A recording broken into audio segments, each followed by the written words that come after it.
Amin ya Rabbil alemin. Allahümme Rabbena ve Eşheden la ilahe illa ente estağfir ve etûbü ileyh. Rabbimiz Allah'a hamdala. Oğladan messebil imamah Nuh'la İbrahim Halil Musa İsa İyyâke Zekeriya Muhammed Mustafa Salih. Cebelini koyalım. Gelmeyi azizlerine, ota-analarımızga, katta ota-analarımız, xilishiyizga, o'tgan tiriklerimizga Allohning rahmati, salom-salomda bo'lsin Alloh. Ularga bizlarga ham tavba istig'for aytgan va Bismillah. Hasbiyallohu shalla la ilaha illallohu alayhi tavakkaltu va huva rabbul arshil azim. La havle ve la kuvvete illa billahil aliyyil azim. Maşallah. Barchalarimizni hayot iymon ber, o'tganlarimizga ham mag'firat qil, rahim qilgin, rahmat. Hayotlarimizga ham mag'firat qilgin. Hidayat bergan, to'g'ri yo'lni boshlagan, amallarimiz, ibodatlarimizni qabul qilgin. Gunohlarimizni olgan katta hajlarga ham nasib ro'za aylagan bo'lsin.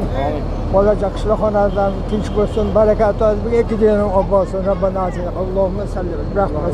Boshqa katta rahmat. Alloh rozi bo'lsin. Rahmat. Yana qayta keling. Qayta xudo xohlasa. Keladi, Alloh rahmat.